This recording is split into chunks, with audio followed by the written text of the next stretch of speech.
me rends compte que le panafricanisme a échoué. Tous les leaders du panafricanisme, en dehors de ceux qui ont fait la révolution haïtienne, étaient religieux, jusqu'à Marcus Garvey, de Marcus Garvey au pasteur, Martin Luther.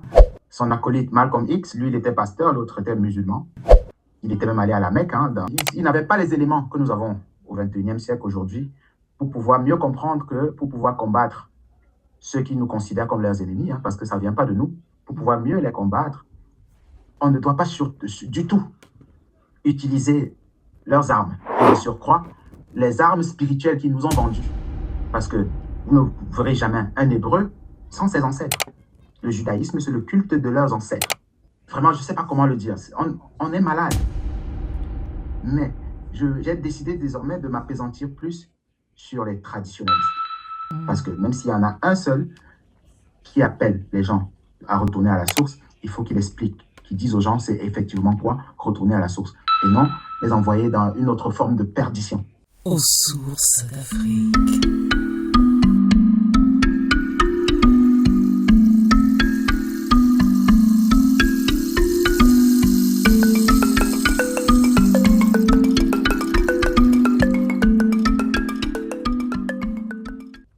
Hotep, une fois de plus, bonsoir. Généralement, avant de commencer une émission comme celle-ci, c'est bien aussi d'invoquer les mains ancestrales pour qu'ils puissent nous accompagner.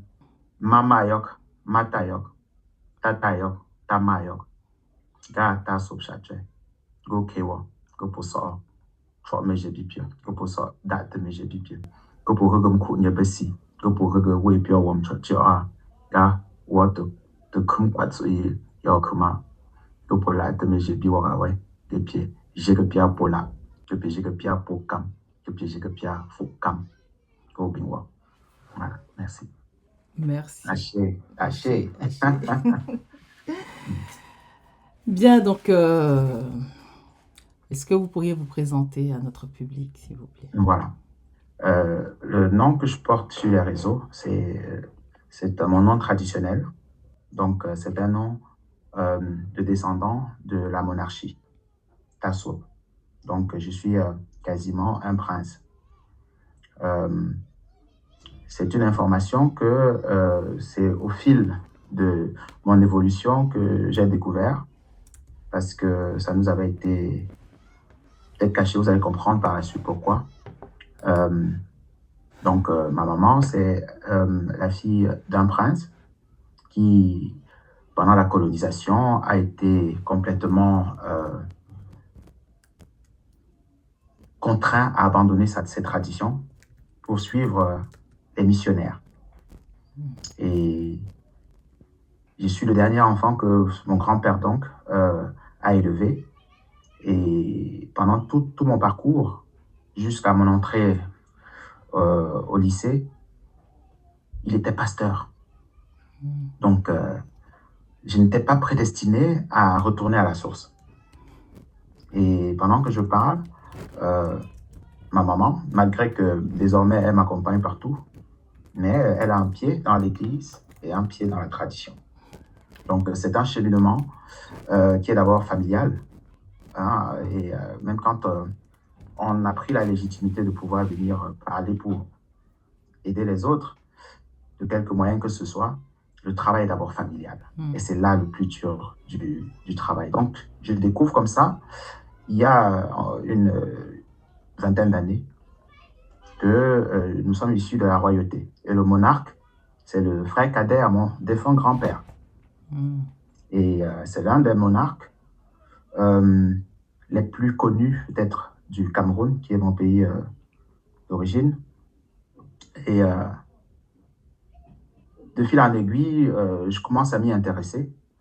Et ce qui va sonner le glas chez moi, en fait, ce sera une maman cubaine. Donc, je change de ville, parce que, bon, je vis en Occident. J'avais changé de ville, j'arrive dans ce petit village-là, et il y a un petit café cubain. Et j'y vais, j'avais raté le train, donc j'y vais pour prendre un café, et voilà. Et elle me pose une question comme ça, froidement. C'est quoi votre religion? Donc, vous venez d'où? Je dis d'Afrique, du Cameroun et tout. Et elle me demande, c'est quoi votre religion? Et je ne comprends pas. Je dis, je suis chrétien. Elle dit, non, non, votre vraie religion. Et c'est ainsi que je me rends compte qu'elle me parle d'autre chose. Et elle me dit non, qu'elle, elle pratique le vaudou, qu'elle est une prêtresse vaudou, et que son rêve le plus ardent, c'est un jour de pouvoir partir en Afrique et de pouvoir découvrir sa terre sainte. Moi, qui suis donc un petit-fils de pasteur, à ce moment, je n'avais pas encore remis toutes les pierres à la place. Donc, je ne savais pas exactement pourquoi ma mère elle soit appelée princesse, etc. Donc, voilà le déclic chez moi, en fait. C'est cette maman-là. Il y avait d'autres questionnements. Et à ce moment, je m'intéressais déjà à la tribuka de Kémy Séba. Je m'intéressais déjà un peu à Cheikh Anta Diop, dont j'avais déjà quelques ouvrages. Mais je n'étais pas allé plus loin. Donc, c'est vraiment cette maman-là qui a percé la bulle chez moi et qui m'a poussé à me remettre en question. Parce que j'ai eu peur à ce moment. Je suis sorti de là, j'ai payé, je suis parti parce que je me disais, une sorcière. Une sorcière qui me demandait, elle me parle de quoi? Le vaudou, pour moi, le vaudou, c'était la sorcellerie. Voilà, donc pour ma présentation, je suis issu d'un grand-père qui était un initié, un prince, dont les colons ont réussi à retourner contre sa propre tradition. Donc, je suis le fruit de cette aliénation extrême. Voilà, et c'est par vraiment, peut-être, hasard, ou bien c'est par appel des ancêtres que j'ai entrepris de retourner à la source. Voilà, un peu pour ma présentation. Merci. Et alors, avec quoi vous avez commencé ce retour à la source? Ah ben, disons que quand j'étais chrétien, et j'étais très engagé, voilà, j'étais dans les chorales, voilà, et tout ce qui va avec. En Afrique, j'étais même moniteur de culte d'enfants, bon, donc c'est assez normal hein, pour quelqu'un qui est né à l'église. Mais mon parcours en Occident était semé de beaucoup d'embûches et j'avais parfois l'impression que je voyais des choses. Mais quand on est religieux, on ne prête pas attention à ses rêves. Voilà, donc on considère plutôt que soit ce sont des cauchemars ou alors c'est des choses à complètement effacer de sa mémoire. Donc, le déclic survient il y a environ 15 ans, donc après vraiment 5 ans de parcours personnel, à comprendre qui j'étais, à m'imprégner davantage. À ce moment, c'était vraiment le kémitisme, voilà, quelque chose où je n'adhère plus trop, j'expliquerai peut-être pourquoi plus tard. Donc, je me suis intéressé au kémitisme jusqu'à son apogée, parce que le kémitisme, pour moi, c'était la suite logique du panafricanisme. Donc, je me rends compte que le panafricanisme a échoué, parce que tous les leaders du panafricanisme, en dehors de ceux qui ont fait la révolution haïtienne, tous les autres leaders étaient religieux. Il n'y a pas eu de tradition, il n'y a pas eu de bois caïman pour tous les autres, jusqu'à Marcus Garvey, de Marcus Garvey au pasteur, hein, Martin Luther, son acolyte Malcolm X, lui, il était pasteur, l'autre était musulman. Il était même allé à la Mecque hein, à cette époque-là, mais il ne pouvait pas savoir qu'il y avait encore un marché aux esclaves, pas très loin de la Mecque, donc de la Kaaba même. Donc voilà, il n'avait pas les éléments que nous avons au XXIe siècle aujourd'hui pour pouvoir mieux comprendre que pour pouvoir combattre ceux qui nous considèrent comme leurs ennemis, hein, parce que ça ne vient pas de nous, pour pouvoir mieux les combattre, on ne doit pas du tout utiliser leurs armes et de surcroît les armes spirituelles qu'ils nous ont vendues gratuitement. Voilà. Donc peut-être pour ceci, voilà, et de fil en aiguille, j'ai connu Papa Doumbé, le feu Doumbé Fakoli, donc je me suis imprégné de ses ouvrages. J'ai donc commencé à partir de 2014, j'ai entrepris dans le retour à la source, et avec ma sœur, qui est déjà initiée en tant que manicie, c'est-à-dire prêtresse traditionnelle. Euh, à ce moment, elle et moi, hein, on y allait, puisque nous sommes les deux enfants qui ont été élevés par le grand-père. Donc, on a entrepris d'aller rencontrer le grand-père, dont le roi. Et j'informe dans la famille que je vais faire un voyage, un pèlerinage chez nous. Chez nous où, bon, j'explique bien à ma mère, et elle n'était pas très d'accord. Elle disait que non, le père avait dit qu'on ne devrait pas y retourner, etc. Moi, je lui dis, il s'agit de quelqu'un qui est connu internationalement et qui est ton oncle. Donc, si des gens partent des Caraïbes pour aller s'abreuver à sa source et que toi, tu es sa fille, donc il y a quelque chose qui ne va pas. Et c'est comme ça que j'entreprends donc à expliquer à ma maman pourquoi il y a cette dislocation dans notre famille. Et je lui fais comprendre que cela émane de la période coloniale, de l'évangélisation de son papa, donc de mon grand-père. Et je l'ai convaincu ainsi. Et c'est comme ça qu'on est retourné à la cour royale. Et le roi, effectivement, était là. Il nous a dit qu'il nous attendait. Parce qu'il y a des problèmes dans la famille de son frère.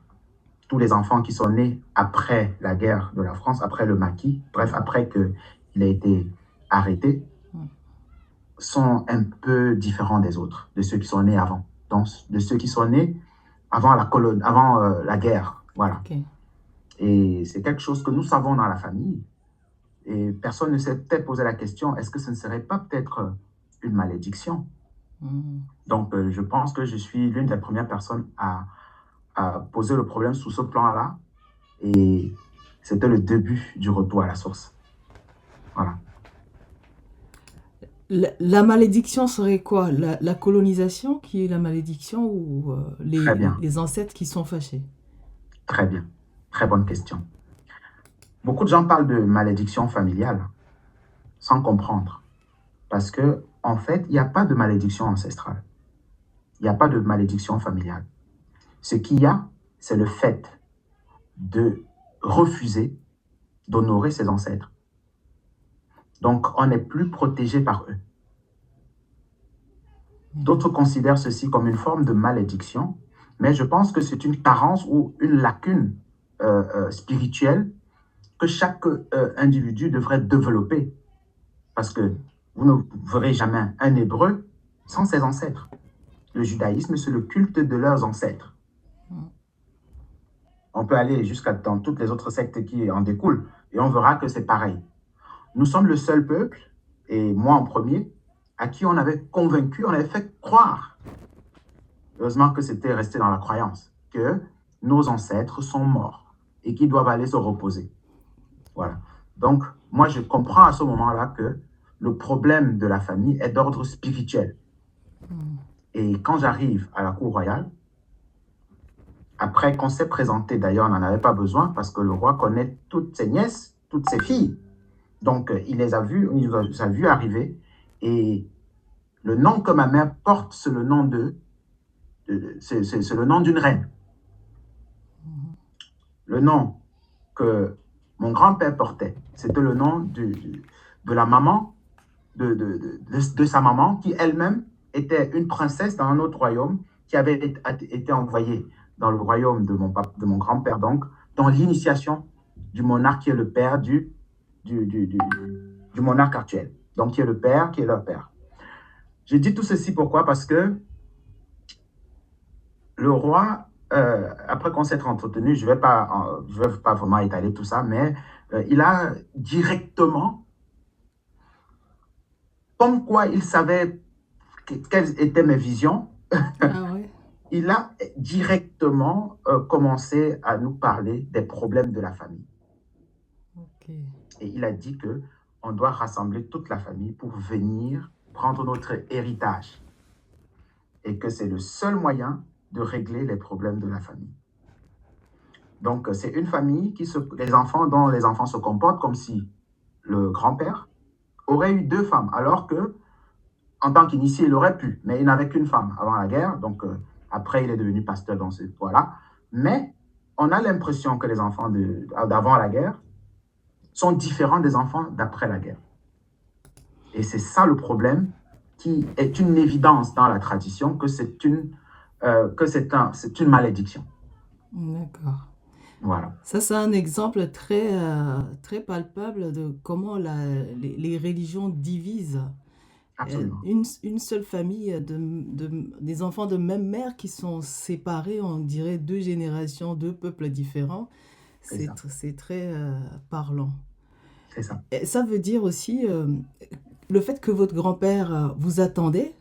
Est-ce que Oui. cela veut dire que pour tous les Africains, nos ancêtres, pas nos ancêtres, mais nos grands-parents au village, nos oncles, attendent devant les mânes des ancêtres pour nous transmettre quelque chose? Comment est-ce que c'est à nous d'aller les voir, ou ils seront un jour capables de nous appeler et nous dire on vous attend, il faut absolument venir? Bien, je vais dire, c'est une question pertinente, très bonne question. Avant de répondre, je vais quand même mentionner que il y a des choses qui sont passées dans ma vie avant ceci, qui pour moi n'étaient pas du hasard. J'ai par exemple fait une vision. Aujourd'hui, je sais que c'est une vision. Avant, je disais rêver, dans laquelle un accident allait se produire si je ne rentrais pas au village. Mhm. Et j'ai regardé ça pour moi. Et cet accident s'est produit. Une voiture, un jour, j'étais sur un roller et j'allais au travail d'ailleurs. Et une voiture est sortie de nulle part et m'a porté au milieu de la route. Je vous assure que je n'ai rien eu. Et la voiture, tout le flanc, était total shadowed. À ce moment, je n'avais rien, donc j'ai pris la journée pour moi et j'ai appelé ma sœur, donc qui avait aussi des visions et qu'elle commençait aussi à appréhender ces visions-là. Et je lui ai fait état de ce rêve et elle m'a dit qu'elle avait eu le même rêve. Et je lui ai dit qu'on organise, je vais prendre un billet et que on va organiser le retour à la source. Il faut qu'on aille rencontrer, on aille voir le grand-père. Donc c'est comme ça qu'on a organisé ce voyage-là. Et entre-temps, on était entré en contact avec, un dignitaire de la cour royale, donc qui déjà à distance avait déjà discuté avec nous et qui savait exactement qui nous sommes, voilà, et que voilà. Bon, je vais dire que je peux rentrer même un peu dans ça. Hein. On a essayé de lui expliquer quelles étaient les visions qu'on avait faites et la solution était évidente. Il faut que nous venions chez nous. Voilà. Donc, pour répondre maintenant à la question, merci de me rafraîchir un peu la mémoire parce que est-ce que les ancêtres attendent? Voilà, c'est bien, exactement. Donc, pour moi, ou bien pour ma famille, on a quand même un avantage parce que comme nous, on a le code sanguin, nous sommes donc d'une lignée royale, donc d'initiés, c'est peut-être un peu plus évident. Mais même les profanes, dans chaque lignée africaine, si vous allez sur 3, 4, 5 générations, vous allez trouver des initiés. Maintenant, comment ça se transmet? Ça se transmet par hérédité. Donc, il y a toujours dans une lignée un héritier. C'est lui qui est dans le gardien, soit de la case sacrée, soit de l'hôtel familial. Donc, normalement, pour nous, si on n'avait pas le monarque de notre côté, donc si on n'était pas de la famille royale, on aurait dû chercher qui est l'héritier, le dernier des héritiers qui est resté dans la tradition, et c'est vers lui que nous serions allés. Maintenant, comme on a cet avantage-là, je ne sais pas si hein, ça nous est tombé dessus. Hein. Donc, on est allé directement rencontrer le monarque et c'était plus évident. Donc, et le fait qu'il nous a bien dit qu'il savait qu'on arrive et qu'il nous attendait, pour moi, c'était quelque chose qui venait confirmer que, évidemment, dans la tradition, il y a des choses que le commun du mortel ne peut pas interpréter, ne peut pas comprendre. Et bien au contraire, le commun du mortel peut prendre peur, entendre certaines choses. Voilà. Alors, pourquoi est-ce que on parle de tradition en venant au thème du jour, le thème que j'ai choisi, Mhm, la science et la tradition africaine. mhm. Justement, pourquoi est-ce que on parle de tradition quand on parle des sciences africaines? Bien. Disons que nous devons absolument arrêter de nous voir sous le prisme des autres. Parce que malgré qu'ils nous connaissent, ils ont, depuis l'Antiquité tardive, ils sont toujours venus en Afrique, depuis au moins les Hyksos, donc vers moins 2000, ensuite jusqu'aux Gréco-Romains et les Arabes aujourd'hui, et enfin les Occidentaux qui, après leur renaissance, sont arrivés. Ils ont toujours envoyé des anthropologues pour nous étudier, parce qu'ils savent qui nous sommes. Ils savent absolument qui nous sommes. Mais ils veulent absolument que nous oublions qui nous sommes. Et ils ont vraiment fait un travail formidable dans ce sens. Je veux dire, ce que je dis n'est pas positif du tout. Pour nous, ce n'est pas du tout positif. Parce que arriver à faire croire aux immortels qu'ils sont mortels, c'est quasiment effacer leur mémoire. Et c'est ça qu'on appelle la méthylation. Donc, ils ont méthylé notre cerveau. Et le fait de dire que nos traditions ne sont pas scientifiques, c'est juste parce que nous ne sommes pas conscients de cette tradition-là. Parce que chez nous, quand on parle des sectes traditionnelles ou bien des confréries traditionnelles, ce sont des confréries purement scientifiques. Quand on parle de la confrérie des forgerons, ça c'est la science. Quand on parle de la confrérie des guerriers, c'est la science. Quand on parle de la confrérie et il y a autant de confréries que de métiers. Malgré que aujourd'hui, ils ne forgent plus parce que la modernité est venue tout bouleverser, mais c'est à nous donc de remettre vraiment la forêt sacrée au centre du village. J'ai failli dire l'église. Voilà, donc c'est un travail profond et on réussira à faire comprendre à ceux-là, en fait, qui ont tout dénaturé, qu'on ne peut pas perdre l'âme du peuple originel. Si la science se matérialise dans le noir, disons ça comme ça, on peut matérialiser cette science-là aussi dans le réel. Et on va voir du lance-pierre à la fusée, il n'y a aucun système scientifique dans lequel il n'y a pas d'Africains. Il n'y en a pas. Et d'ailleurs, le jour de l'abolition de l'esclavage, les Blancs, pour les citer, parce que là je vais les citer, ils ne savaient rien faire. Ils ne savaient rien faire du tout. Ils ont dû c'est d'ailleurs l'une des raisons pour laquelle Napoléon a réinstauré l'esclavage. Parce que les Blancs ne savaient rien faire. Quels sont ceux qui ont construit l'Europe? Ils vont vous parler des morts, mais à la suite, le Moyen-Âge, après leur Moyen-Âge, il y a eu de l'esclavage. Donc, c'est une évidence que ces savoirs-là sont ancrés en nous. Et si on se connecte à notre ancestralité, je préfère ce mot, alors on va recouvrer notre mémoire.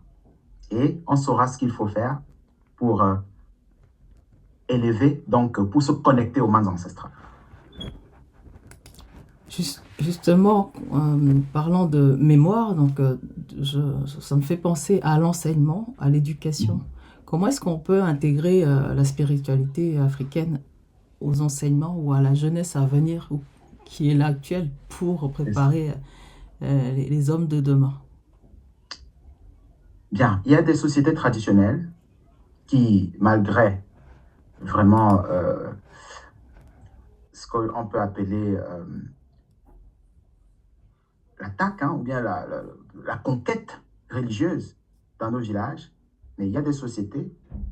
Je suis issu du peuple qu'on appelle les Bamileke, par exemple, et dans notre société, moi, je n'ai pas eu cette chance. Pourtant, j'ai pratiquement grandi au village, mais je n'ai pas pu avoir cette chance parce que le grand-père était pasteur. Donc, C'était un vide qu'il me fallait combler. Il a fallu 10 ans pour que je puisse entrer dans mes attributs traditionnels. Donc, vous voyez un peu le temps qu'il a fallu. Dans la société bamileke, il y a l'initiation maternelle que j'ai essayé de trouver des similitudes avec l'initiation Isiaq, donc de Isis dans les textes des pyramides, qui commence avec l'initiation de l'héritier et s'achève quand l'enfant a 7 ans. À 7 ans, donc, l'enfant entre donc, dans l'initiation osirienne, donc l'initiation du père. Et ça commence avec la circoncision et toutes les autres choses mystériques qu'on ne va pas toujours dévoiler parce que c'est des choses qui sont vraiment destinées à pousser l'enfant à entrer dans la majorité en étant un enfant profondément connecté. Voilà. Mais ça, c'est les personnes déjà averties C'est des personnes déjà averties. qui vont amener leurs enfants là. Effectivement. La partie 2 de la réponse, c'est que dans nos États-nations, qui sont en fait pas des vrais États, il faudrait que la nouvelle génération s'intéresse à la tradition et que les Kamites, heureusement, qui sont intellectuels, qu'ils entrent dans les institutions. Parce que je ne vois pas un autre moyen. Je fais souvent chez moi au village des soirs sous le feu où je leur parle. Et il y a même des initiés qui viennent s'asseoir pour apprendre. Oui, il y a des papas qui viennent parce qu'ils sont aussi aliénés. Donc, c'est un travail personnel. Mais ça ne peut pas s'enseigner en classe encore parce que ce n'est pas nous qui décidons. Ce ne sont pas les rois qui décident. Les rois n'ont presque plus de rôle régalien comme d'antan. Donc, il y a un problème de fond. Le système néocolonial essaie de plus en plus de réduire, n'est-ce pas, le rôle des monarques et des initiés dans nos sociétés. Parce que plus on est déconnecté, plus ça arrange ceux qui nous colonisent. Mais nous sommes conscients de ça et c'est déjà un pas. Alors, est-ce que vous obtenez autant ou plus d'adhésion au Cameroun ou en Afrique, plus qu'en Europe, où les gens ont envie de faire un retour Très bonne question. Quand j'ai commencé sur les réseaux, au début, j'étais plus, parce que je m'intéressais beaucoup à l'égyptologie, donc je me retrouvais sur des pages de maghrébins ou avec tous les artefacts que nous avons collectés, on venait les confronter avec leur falsification, etc. C'était un peu sur ce pan-là que j'étais très actif. Ensuite, je suis arrivé sur TikTok, comme par hasard, pour parler de mon parcours. Et très rapidement, les gens ont commencé à me suivre et je me suis vraiment rendu compte que c'était plus les frères, n'est-ce pas, des Caraïbes et de l'Afrique de l'Ouest.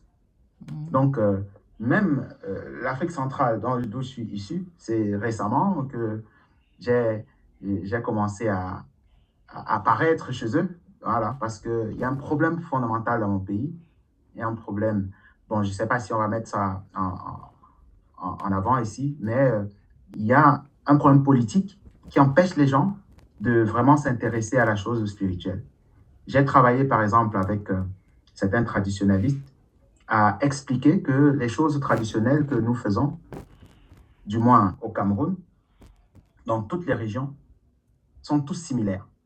Nous pratiquons tous le culte des ancêtres.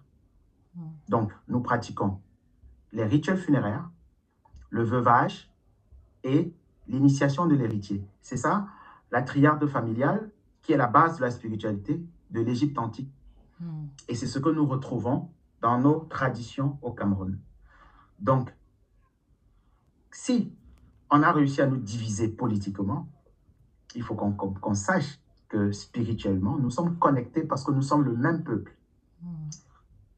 Ce problème, et je me rends malheureusement compte qu'il y a des Kamites qui sont tombés dans ça, c'est-à-dire qui sont dans un repli identitaire. Mais vous ne pouvez pas, c'est quasiment contradictoire, vous ne pouvez pas être Kamite et tribaliste ou xénophobe. Ce n'est pas compatible. Donc, il y a encore vraiment un travail à faire en Afrique centrale.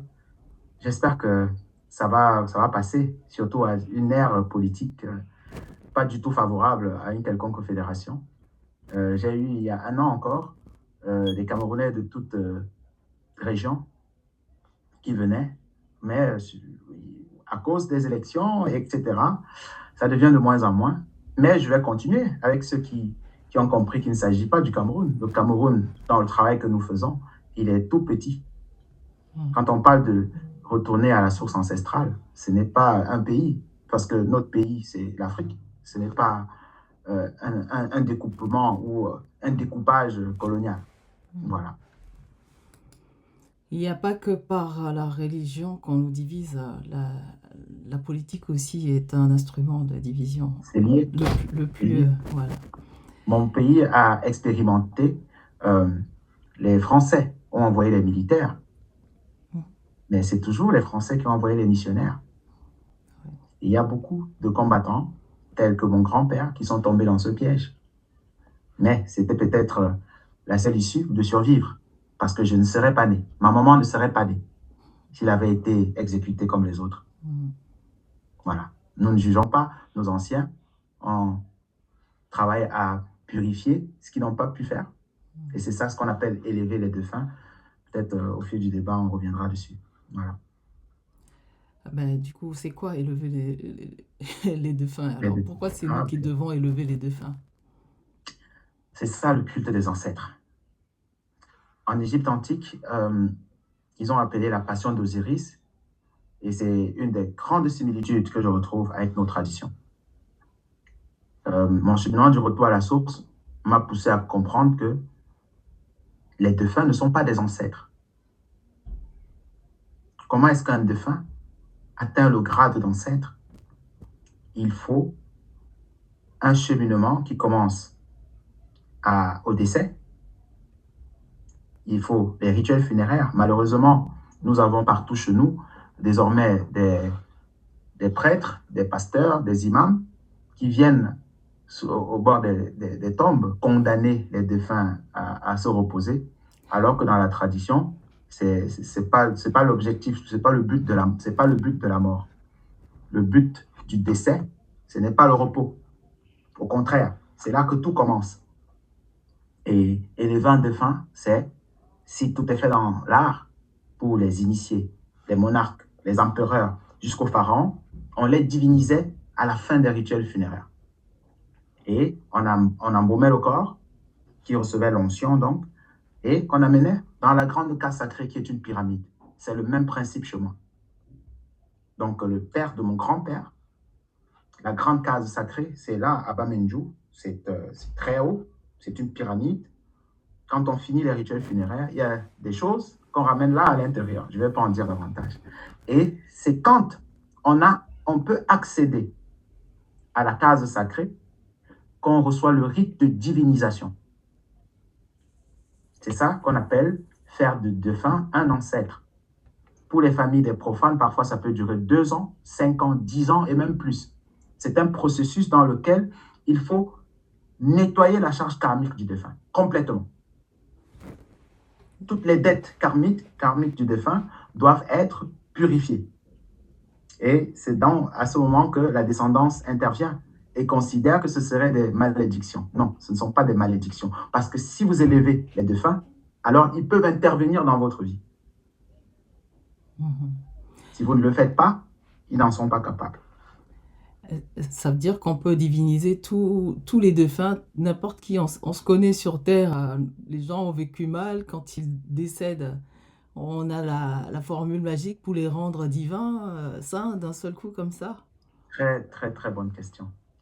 C'est une question qui divise encore, même certains traditionnalistes qui sont religieux, parce qu'ils sont encore dans le prisme de paradis-enfer.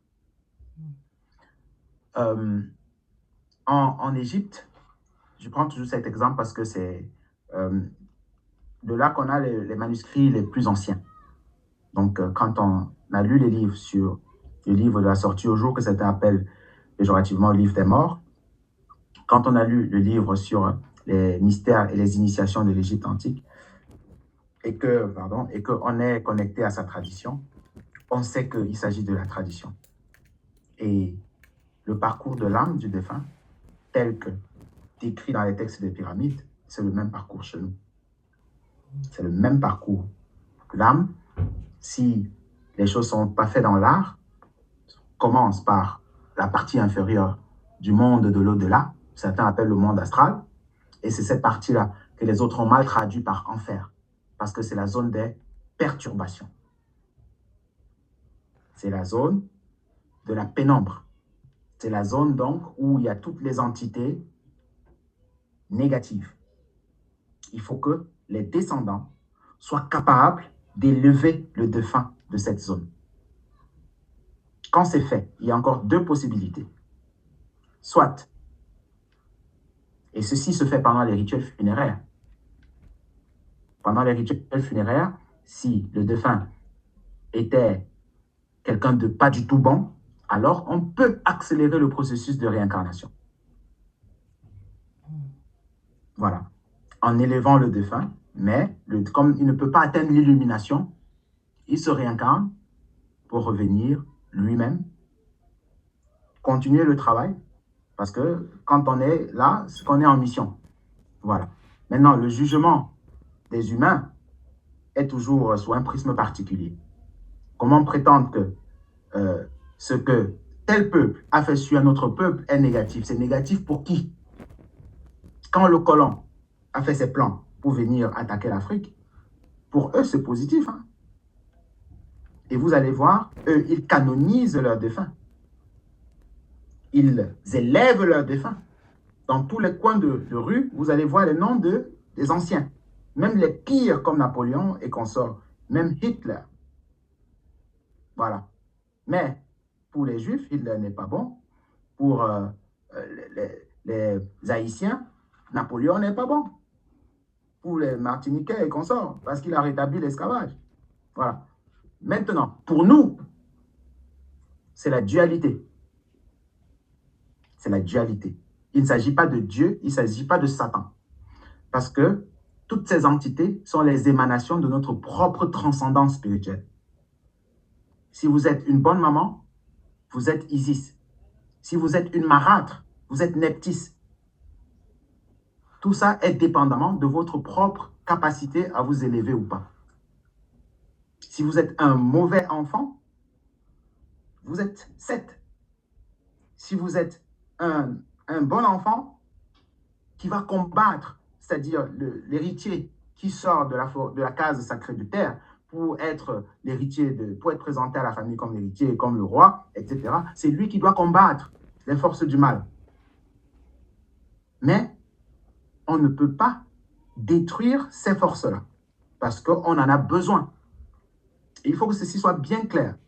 En temps de guerre, il y a des sociétés secrètes de la guerre. Eux, ils manipulent ce genre d'entités. Malheureusement, il y a des peuples qui ont adopté ces entités-là comme leur Dieu. Et c'est là où il y a un problème. Parce qu'ils ne sont plus dans l'équilibre. Ils ne sont plus dans la vérité. Ils sont dans la domination. Et à partir du moment où vous êtes pour la domination, toutes les entités qui vont se manifester à vous seront les entités de la pénombre et vous courez le risque de disparaître. Parce que la nature va se charger de nettoyer. Je prends un exemple. Ils sont venus nous coloniser après avoir vidé l'Afrique de toute sa jeunesse et de toute sa force. Nous étions 100 millions, ils étaient 400 millions. Aujourd'hui, nous sommes 1,5 milliard en 150 ans. Donc, quoi qu'ils fassent, ceux qui sont pour l'élévation vont gagner. Parce que Seth a déjà été vaincu. Et le but n'était pas de l'exterminer. Dans les religions, en fait, ils ne comprennent rien du tout. Parce que ce qu'ils combattent, Seth, c'est Shaitan. C'est Satan. Mais ce Satan-là a les mêmes caractéristiques que Dieu. Dieu de la guerre, Dieu de la tempête, Dieu du tonnerre, Dieu du désordre, Dieu du chaos. C'est Zeus, en fait. L'étymologie, ça vient de Zeus. Donc, que leur Dieu, en fait. Absolument. Leur Dieu, ce qu'ils appellent Dieu. Moi, je ne suis pas concerné par ça. en tout cas, je ne suis plus depuis près de 20 ans concerné par cette histoire. Ça peut déranger les gens quand on leur explique subitement qu'en fait, il n'y a pas d'enfer, il n'y a pas de paradis. Ce qu'il y a, c'est la pénombre et l'illumination. Tous deux à l'intérieur de nous. Absolument. Absolument. Chacun se charge de manifester son illumination ou sa pénombre en temps de guerre. Exactement. Mais si vous voulez manipuler ces entités en temps de paix, juste pour dominer les autres, alors il y a des conséquences. D'accord. Et donc, on va rentrer plus en profondeur tout à l'heure. Est-ce que tout le monde doit forcément appartenir à une tradition spirituelle? La question n'est pas complète, mais je vais expliquer. Tout le monde appartient à une tradition spirituelle.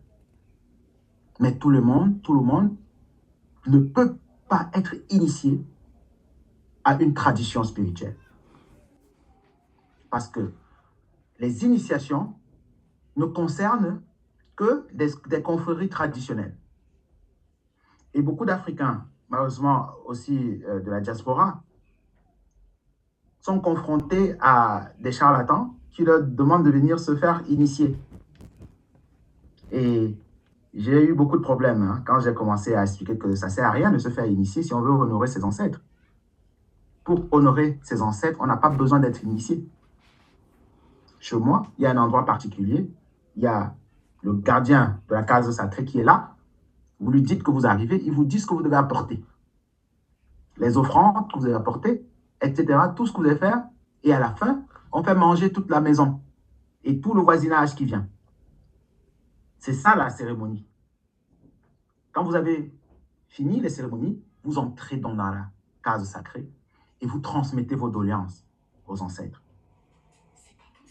Et chez nous, la connexion, la vibration est reliée aux reliques. D'accord. Voilà. Et plus les libations, je pense. Absolument. C'est inclus. C'est-à-dire les offrandes, les libations et les sacrifices. Parce qu'il faut aussi le dire. Ce qui est vrai, dans une cité, tout le monde n'est pas prêtre. Il y a des forgerons, chacun son métier. On ne peut pas tous aller dans le temple et devenir tous prêtres. Exactement. Qui va prêcher à qui? Exactement. Mais c'est bien de cultiver son énergie, sa mentalité, ses vibrations. Je ne sais pas, les notions de vibration, de méditation. Est-ce qu'il y a cela dans les traditions, ce que vous pratiquez? Pour le profane, le travail sur soi n'est pas forcément lié au culte des ancêtres. Et c'est à partir de là qu'il y a un problème de fond où je me rends compte qu'effectivement, il faut qu'on enseigne la spiritualité à l'école.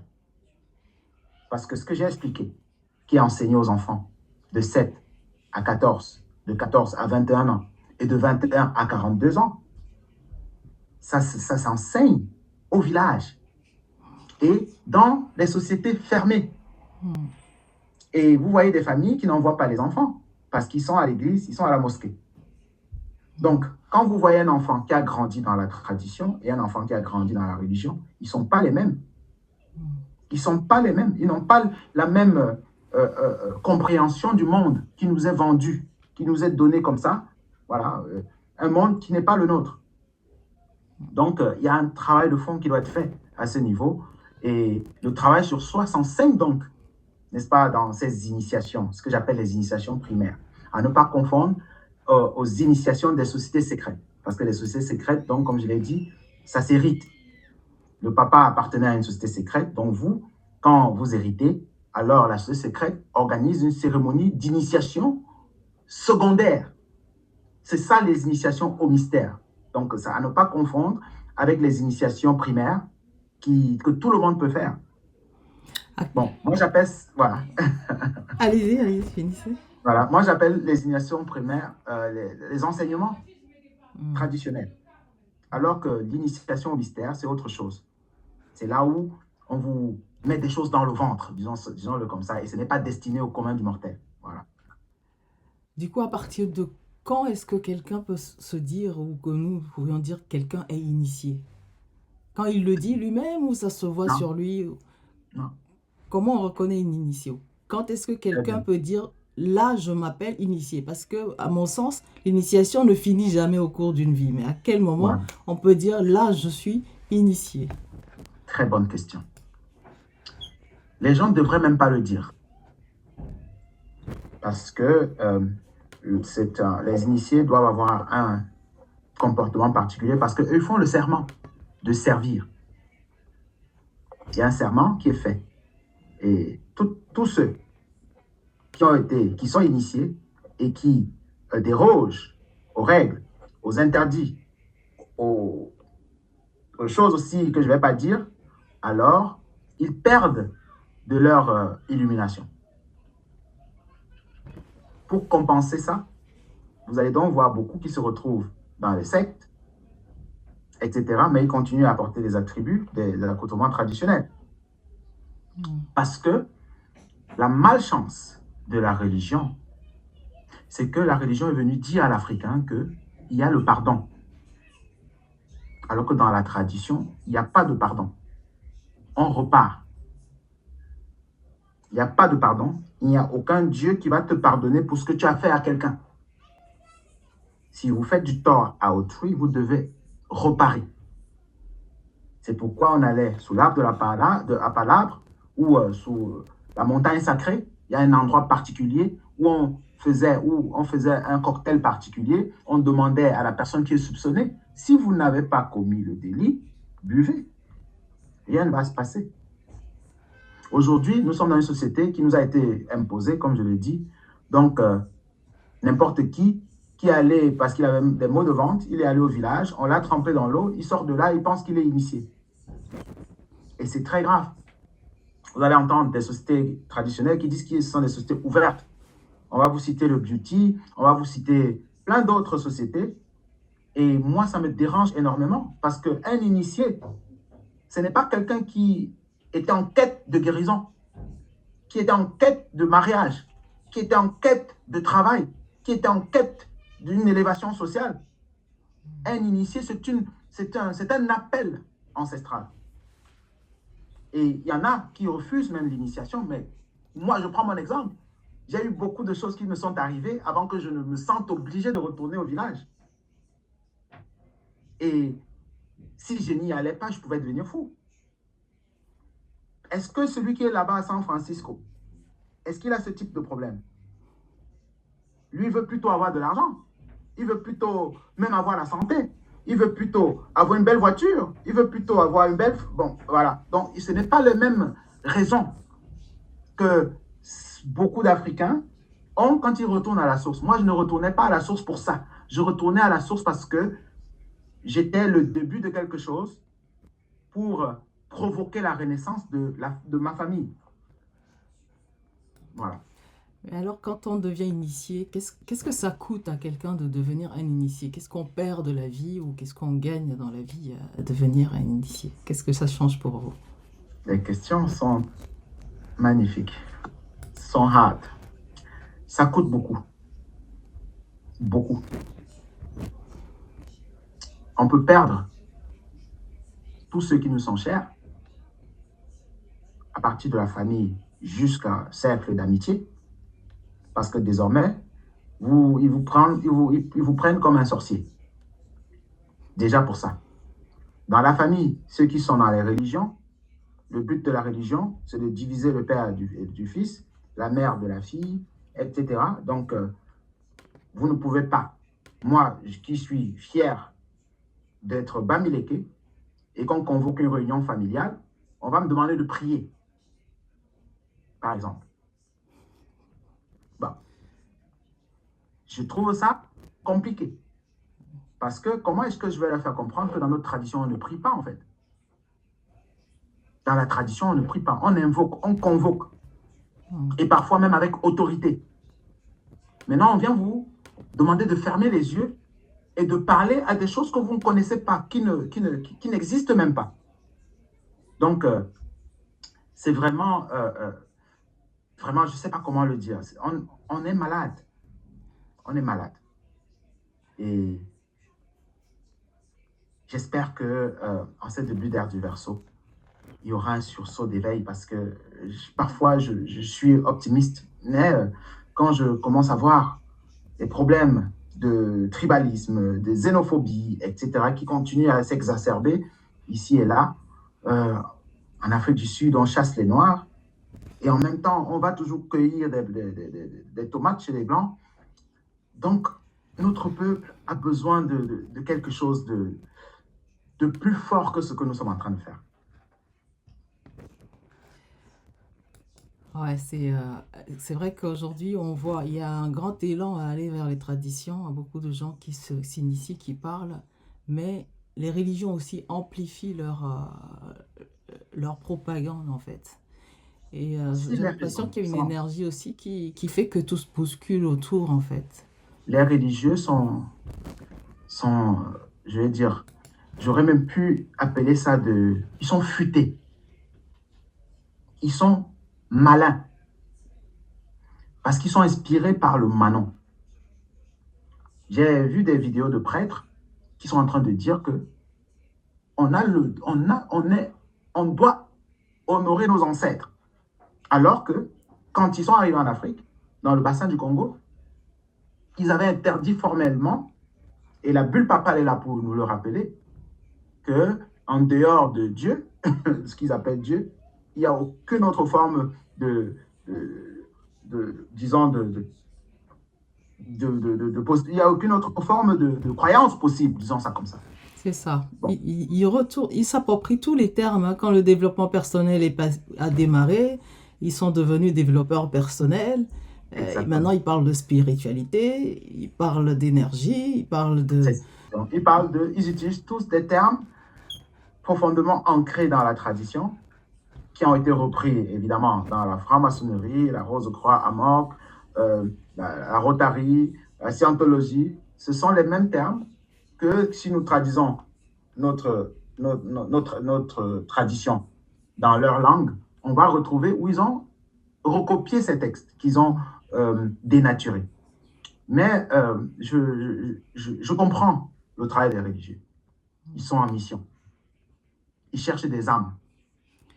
Mais j'ai décidé désormais de m'appesantir plus sur les traditionalistes.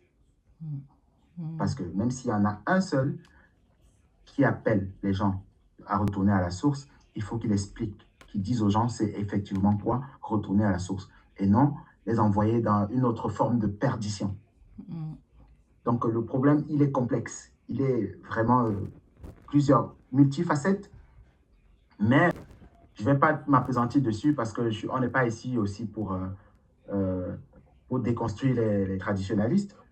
Mais disons qu'il y a deux formes dont je parle souvent. Ceux qui vendent les initiations et ceux qui vendent voilà, les bâtons magiques. Les savons de purification. Bon, ça encore, on peut tolérer. Hein? At the end of the day, chacun a besoin d'un savon.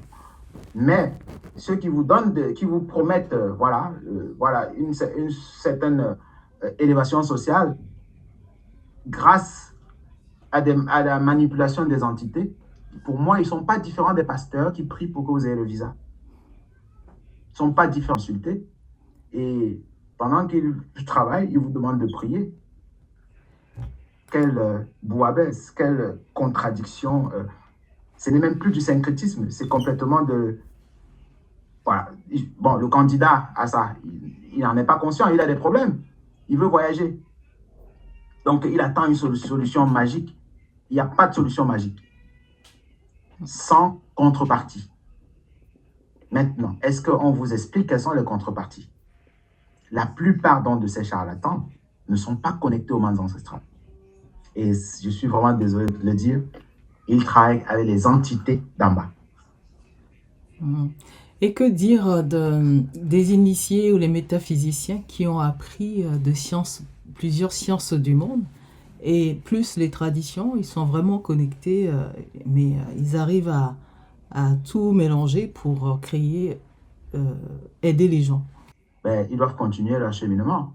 Parce que le fait d'avoir découvert la Kabbale devrait nous faire comprendre que, en fait, dans la cabale, qu'est-ce qu'ils font? Regardez le dossier Epstein.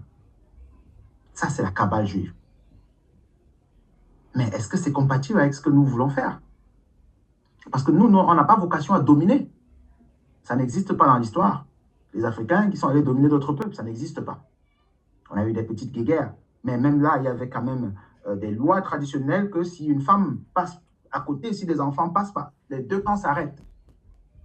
Donc, c'est deux concepts complètement opposés.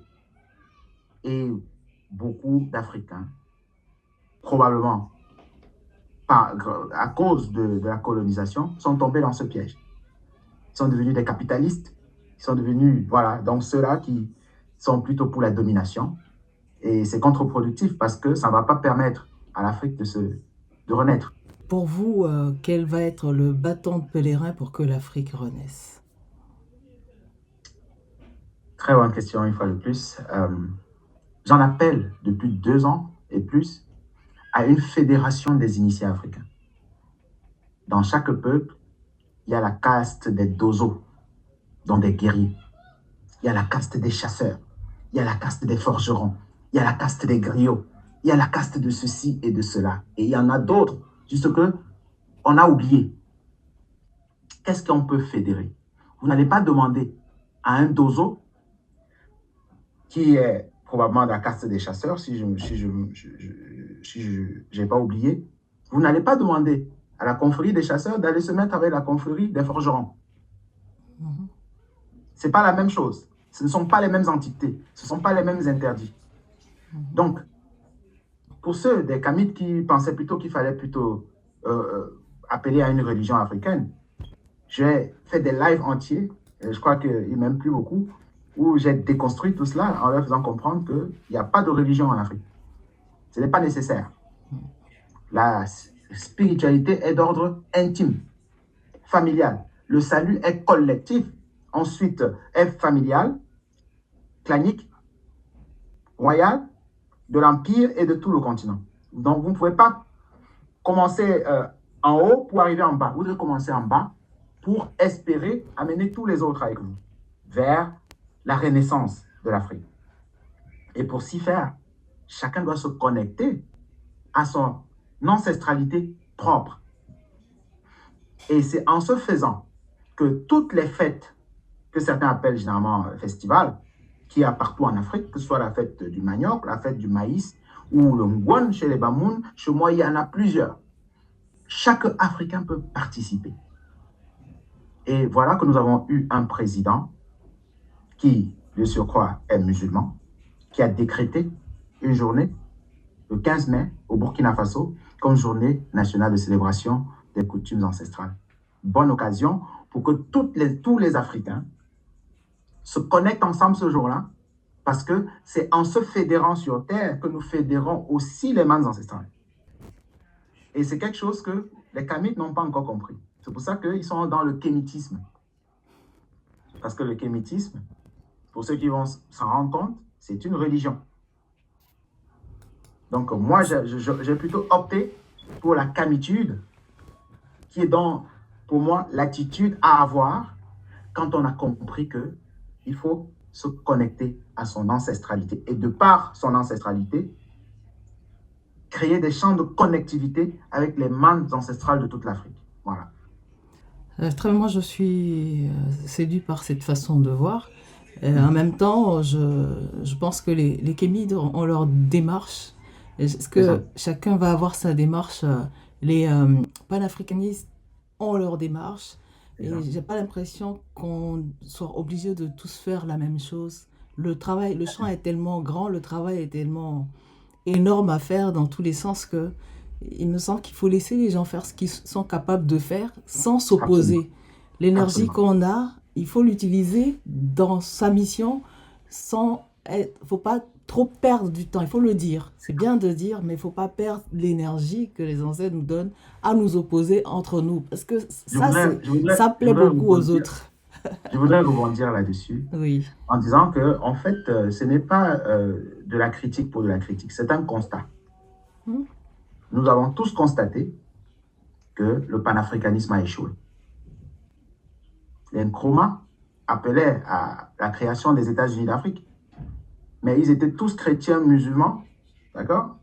D'ailleurs, le doyen, Marcus Garvey, il était franc-maçon. Voilà.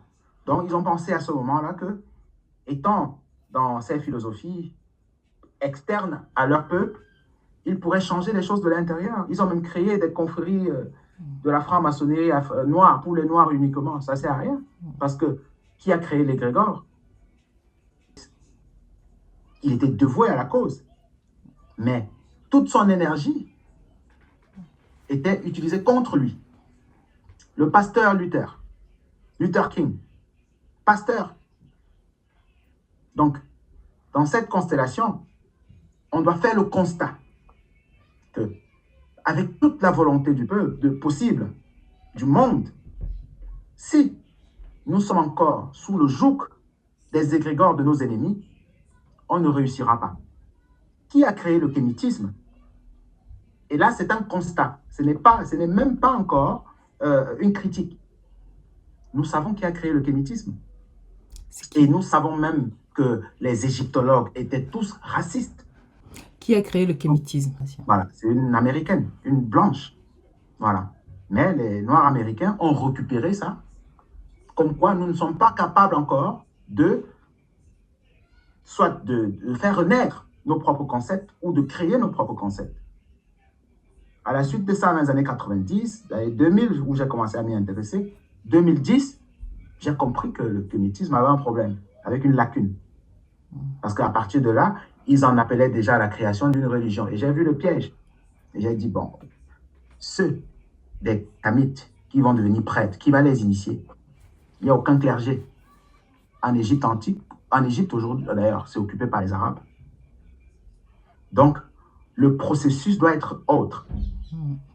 Nous ne devons plus être des égyptologues noirs. Nous devons être des kamitologues.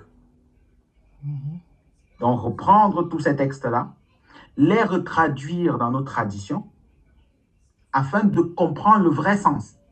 Donc, les hiéroglyphes, et c'est un travail qui est en train d'être fait, il y a beaucoup de frères, même s'ils sont encore dans d'autres cercles philosophiques, ce n'est pas réducteur. Moi, j'ai été pendant près de 30 ans chrétien. Donc, ce n'est pas réducteur du tout. Mais moi, ça m'a plutôt permis de comprendre quelles sont les contradictions de la religion. Et je peux en parler des heures. Il n'y a aucun chrétien qui peut essayer de me convaincre. Il va se perdre. Parce que j'ai tous les textes. De Seth à Noé, 2000 ans. De Noé à Abraham, 2000 ans. De Abraham à Jésus, 2000 ans. De Jésus à Mohamed et de Mohamed à Netanyahou, 2000 ans. Donc, ça fait 8000 ans que ces gens-là existent. Voilà. Donc, nous devons trouver le moyen d'expliquer à nos frères kamites que vous n'avez pas le droit d'ouvrir un temple dans lequel vous initiez des gens. Dans la tradition, ce n'est pas permis. Oui. Parce que l'initiation est d'ordre familial, clanique, royal. Oui, sur quelle base, en fait, c'est vrai. Voilà. Et c'est ça le point de désaccord. Et je leur fais comprendre pourquoi ils vont se faire foudroyer s'ils s'entêtaient à continuer à rassembler les Africains dans une salle pour faire des libations. Parce qu'il faut savoir à qui vous faites des libations. Qu'est-ce que vous avez dans l'autel? Il y a quoi dedans? Quelles sont les entités qui sont dedans? Quand vous entrez dans une église, vous ne savez pas ce qu'il y a sous l'autel du pasteur. Qu'est-ce qu'il y a sous l'autel chez les kémitistes? Et on a trouvé le mot kémitiste, donc, pour les dissocier vraiment de ceux qui veulent retourner à la source. Parce que les kamites, il y en a même qui disent que ce n'est pas la tradition. Ah bon? Donc, ils sont quasiment, effectivement, et ils sont bien nombreux. Donc, c'est à partir de là qu'on s'est dit qu'il fallait peut-être qu'on essaie d'expliquer au peuple qui sort des religions qu'il y a d'autres pièges encore. Parce que si vous vous retrouvez en train d'aller prier dans un temple kamite, qui vous dit que ce ne sont pas des francs-maçons? C'est parce qu'on a pris l'habitude des églises qu'en revenant aux traditions, on veut retrouver en fait ce qu'on a. Les gens veulent retrouver ce qu'ils ont vécu. Une église, un hôtel, des chaises.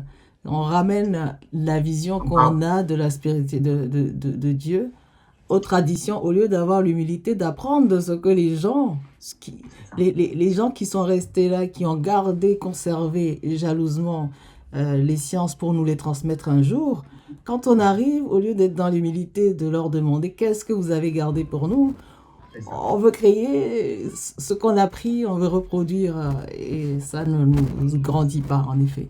C'est donc pourquoi j'en appelais à la Fédération des initiés, des confréries similaires. Et Hmm. on a des doyens comme Bombok Basson et bien d'autres qui avaient déjà expliqué Oui. que ce n'est pas la création d'une religion. Parce que pour ça, il faudrait que l'Afrique redevienne un empire Hmm. et que le clergé soit directement lié au pouvoir. Hmm. Donc, à ce moment, les initiés qui sont autour du pouvoir vont desserrer des serments pour ceux qui vont aller dans le pays faire le travail d'assermenter ceux qui pourront prendre la parole. Mais le Kamit, dans son église à Paris, c'est quoi la différence entre lui et le pasteur? Aucune. Voilà. Donc, on devrait Aucune. ouvrir des salles de conférence, Hmm. des associations, mais pas une religion. Donc, je suis pour que les Kamites se retrouvent même tous les dimanches, Hmm. mais Pour en conférence, échanger. les écoles Kamites, etc. Voilà. Pour philosopher, etc. Voilà. Est-ce que vous obtenez des adhésions facilement avec les initiés? C'est compliqué Hmm. parce que, comme je l'ai dit tantôt, les initiés de l'Afrique sont aliénés, sont pour la plupart encore aliénés. Donc, il va falloir absolument qu'une nouvelle génération d'initiés entre dans la forêt sacrée, prenne des attributs traditionnels avec les connaissances d'aujourd'hui. Hmm. Parce que si vous voyez un bombe qui est en même temps rabbin Ouais. et qui semble être intellectuel, je m'excuse pour cet exemple, chez moi aussi il y a ça. Hein, vous voyez un Menkam qui est en même temps pasteur. Vous comprenez que c'est la perdition totale de la concession, comme on appelle chez moi. Parce que dans la religion, on explique bien que l'autel familial est diabolique. Alors, le Mbombok garde l'autel à la maison. Comment? Si en même temps, il est rabbin. Mais c'est parce qu'ils sont tombés dans un piège profond, et je vais sortir par là. C'est parce que les Bamileke pensent qu'ils sont une des tribus perdues d'Israël. Oui. En Afrique de l'Ouest, ils sont nombreux. Ils pensent qu'ils sont une. Parce que ces gens-là, ils ont beaucoup de pièges. Ils savent que si on sort ici, on va tomber dans le prochain piège. Et c'est pourquoi j'ai fait un live dans lequel j'ai démontré que on a plus de similitudes avec l'Égypte qu'avec le judaïsme, avec les Kamites qu'avec les Juifs. C'est parce que, quoi qu'il en soit, on a toujours...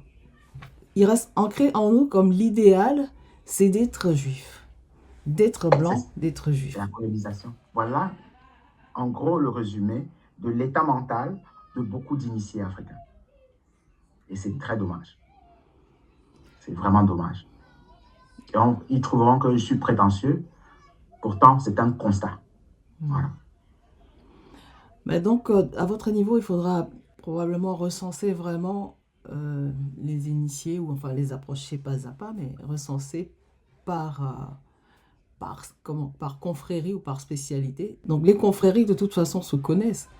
Donc, maintenant, il faut apporter un projet, peut-être, qui va leur sied vraiment, sachant que l'argent aussi vient facilement corrompre. C'est ça. Les gens ont faim. Exactement. Ils sont bong, mais ils ont faim. Donc, Oui. dès qu'on vient leur proposer un peu de sous, ils quittent. Bon, on laisse ça là. Ça fait longtemps que nous, on est C'est la là. preuve Tes qu'ils ne affaires sont là. pas connectés. C'est la preuve qu'ils sont plus connectés. Donc, pour pouvoir faire des choses, ils ont besoin d'une alternative. Et c'est cette alternative-là qui nous tire vers le bas. Merci beaucoup pour toutes ces informations, ces messages pour les peuples. Est-ce que vous avez un dernier mot à nous Ben, dire? Je crois on se tutoyait entre Camille. Oui, oui, on se tutoie alors à la fin, parce que j'ai commis l'erreur de vous voyez dès le début, mais on se tutoie, oui, tout à fait. Voilà, merci beaucoup. Ressources d'Afrique, je trouve que c'est très prometteur et ben, je serai toujours là quand il y aura du temps, si sollicité, pour intervenir, même s'il y a des panels avec un peu plus de personnes, voilà, pour échanger. Ça pourrait toujours contribuer à la philosophie, n'est-ce pas, du retour à la source. Et chacun apporte un peu de lui-même et chacun a le sens de discernement donc pour en retirer ce qui correspond, n'est-ce pas, à son état d'âme. Pour le mot de la fin, je dirais juste que le processus du retour à la source, c'est le processus le plus compliqué. Pourtant, il est très simple. Parce qu'il faut se décider de redevenir soi-même. Moi, j'étais chrétien et je suis sorti de cette histoire. Et désormais, je sais que je suis aligné avec mes ancêtres. Donc, quand je vois un Romain, je ne peux plus l'idéaliser. Au contraire, je préfère discuter directement avec un Romain, avec un Grec, avec un Arabe, qu'avec un Noir qui pense être Romain ou un Noir arabisé. Voilà. Là, la discussion a plus de sens. Parce que quand je pose des faits, quand je demande à un Romain, est-ce qu'il connaît Jules César? Il a plus d'éléments pour me comprendre. Si je veux parler de la civilisation, ce qu'il appelle la civilisation grecque, avec un chrétien noir, il n'a pas ces informations, ça ne l'intéresse pas. Lui, il veut aller au ciel. Alors que chez nous, heureusement, il n'y a pas de ciel, il n'y a pas de ciel dans notre cosmogonie. Voilà. Bien, merci beaucoup. Merci. Très Merci. prochainement. Haché. Vraiment que les ancêtres te fortifient, vraiment t'élèvent et fassent entendre ta parole à nos autres sages. Et que vraiment, moi je pense que le travail est en cours et les ancêtres ont bien choisi les leurs. Absolument.